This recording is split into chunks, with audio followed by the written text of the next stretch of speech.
the things you can put on the birthing plan is, how do I have sex? That was to remind you that that can start the labor. Oops, wrong place. Do you want an epidural or don't you? Most women who have the 5W don't find it necessary to do an epidural because it's quick and easy. Do you want an episiotomy? Episiotomy is where they cut you to make the opening bigger for the baby to come out if you have a big baby. Again, if you take fatty acids during the whole pregnancy, you're liable not to rip at all. My daughter's never had to have a stitch. And her one baby was 8 pounds, 8 ounces. That's not huge, but still, she never needed that. And most of the women that I work with don't either.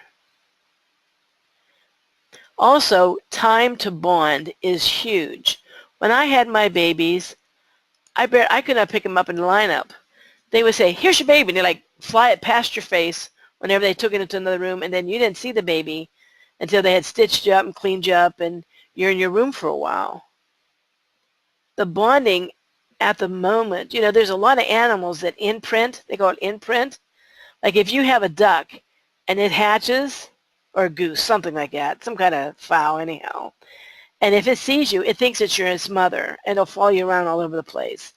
Well, it's believed a little bit different, but there's an imprinting that happens whenever when a baby child is born.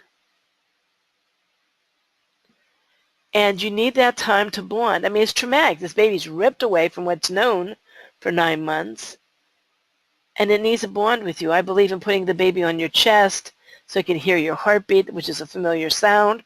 It hears it the whole way through the pregnancy. And to bond to that baby. It's good for the mother and it's good for the baby. Don't let them whisk the baby away if the baby's okay. Now, if the baby isn't breathing or something, of course, you have to use common sense. But if everything's fine, then, you know, make sure that you're there. Sometimes, too, babies aren't always treated as kindly as you'd think in these nurseries. I had a woman maybe about a year ago told me that she had to quit working. Oh, man. Sorry, guys. Say something brilliant, please.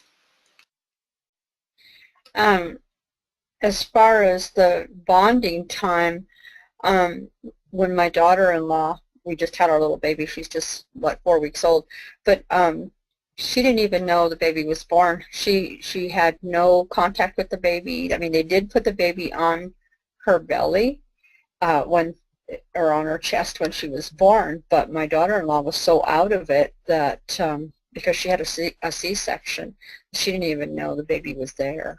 And the whole time, the baby was with the family, but mom didn't have the baby. So it's kind of sad when that kind of takes place.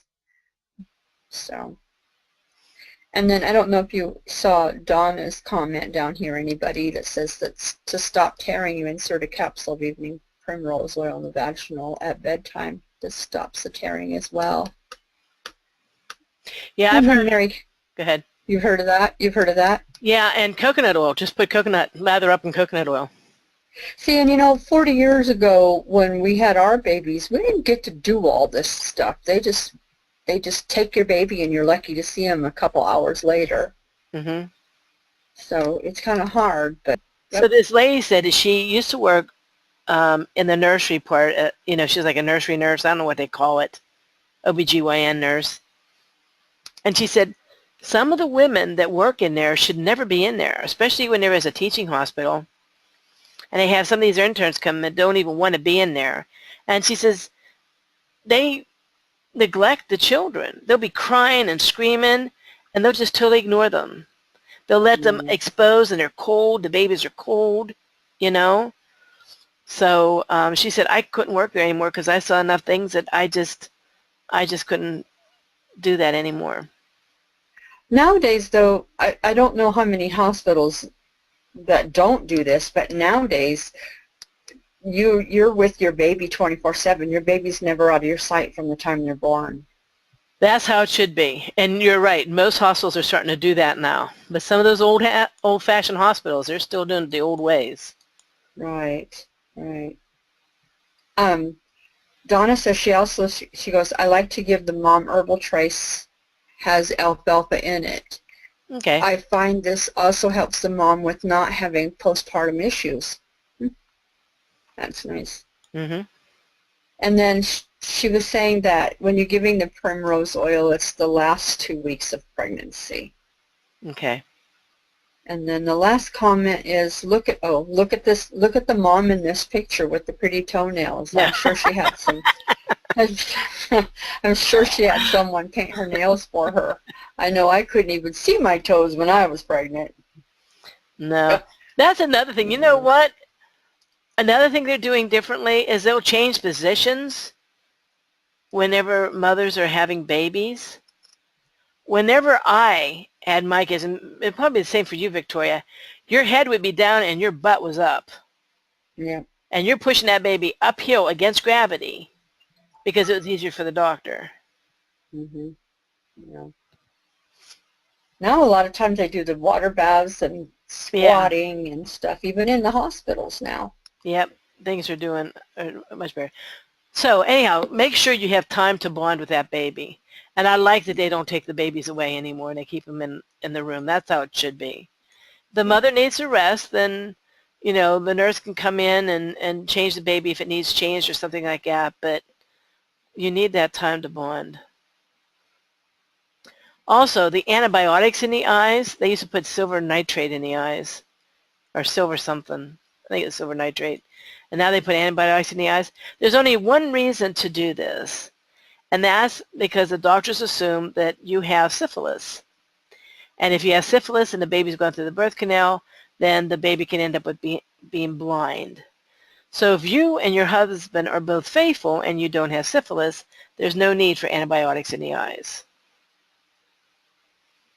Pacifier, a lot of times they'll put a pacifier in a baby or give the baby sugar water. So then the baby doesn't want to nurse as much because sugar water is sweet and the baby likes that better than the pungent taste of breast milk and colostrum. And the pacifier has a different shape than what the nipple does or the bottle for the sugar water. So I would have in my birthing plan, no pacifier, no sugar water. Putting the baby to the breast right away to make sure, if the baby is a big baby, to make sure the blood sugar doesn't go low on the baby. Also, it helps the contractions a little bit and tighten up and close the uterus after the baby's born. I don't believe in K-shot or Hep B shots. The PKU test I do believe in. I would get the PKU test. They have to poke the little heel of the baby, but that's not overly traumatic. And if the baby doesn't have the enzyme to digest proteins, and you don't get this test, the baby can end up with some mental handicaps, intellectual handicaps. So I do believe in that one. So this one I do believe in.